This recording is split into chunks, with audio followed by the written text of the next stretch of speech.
Bonjour mes chers amis, ici de Yerushalayim avec Michelet du roi Salomon et on continue, on était donc au chapitre 14, Yud Dalet, et on s'était arrêté au verset 8, Chet. Alors, comme d'habitude, donc on lit et on traduit avec un petit commentaire si on a besoin. Donc le verset 8 dit Chochmat ha'arum havin darko ve'ivelet kesilim mirma. Alors, Chochmat Arum Havin Darko, la sagesse d'un homme Arum. Ici, c'est un homme avisé, comme Vehanachash Haya Arum. Alors, c'est vrai que, comme on le voit dans le texte de Bereshit, dans la Genèse, Arum peut désigner avisé, ou aussi Arumim, aussi quand ils étaient nus. Donc, Havin Darko, c'est d'être attentif à sa voix. Donc en quoi consiste la sagesse d'un homme avisé? C'est d'être attentif, d'essayer de comprendre Havin Darko, sa voix. Ce qu'il fait ici sur terre. Ve'ivelet kesilim mirma. Mais la sottise des insensés, c'est la tromperie. Donc ils ne chercheront qu'à tromper. Mais tromper qui finalement? Tromper eux-mêmes. Quand on n'est pas assez honnête dans cette démarche, et comme l'expliqueront les Chachamim, Arum, quelqu'un d'avisé, est encore inférieur à la sagesse.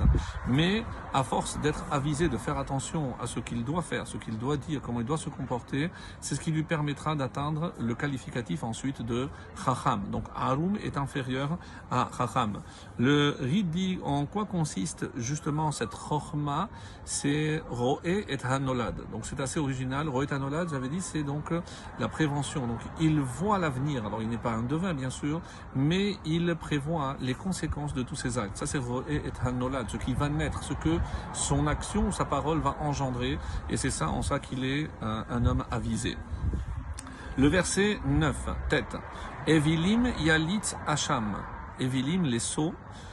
Yalitz Hacham se moque de Hacham. Alors Hacham, ici, c'est la culpabilité, mais c'est aussi la réparation d'un tort. C'est le korban Hacham. C'est lorsque on s'était trompé, on apportait donc une réparation par l'intermédiaire donc d'un korban, d'un sacrifice. Donc les sots se moquent de la réparation d'un tort. Ou ben yesharim ratson, mais entre les hommes droits, entre les hommes droits, ratson, soit l'agrément, la volonté ou la bienveillance. Alors Rashi par exemple explique en quoi ils sont sots, parce qu'ils refusent de rembourser le tort.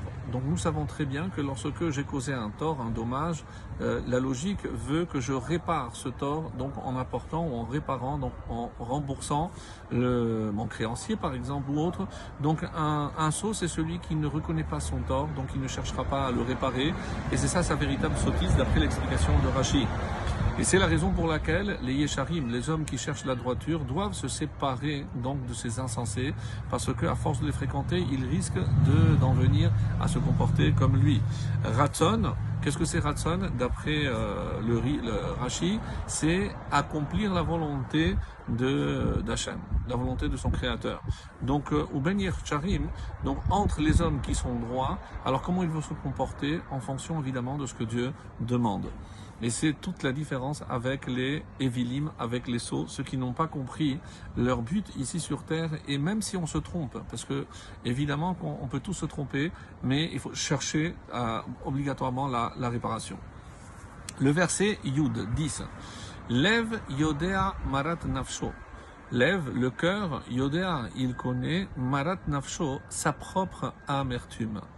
Ubesimchato lo yit'arav zar. Mais nul autre ne s'associe à Besimchato, à sa joie. Alors c'est un verset un peu compliqué, qu'est-ce qu'il veut véritablement dire? Donc le Radak par exemple dit, c'est que pourquoi on parle ici d'amertume, qu'est-ce qui lui coûte de l'amertume? Et le Radak explique, c'est pour peiner pour acquérir la Torah. Donc, Lev Yodea, c'est le cœur, il sait tous les efforts qu'il doit fournir pour acquérir la Torah.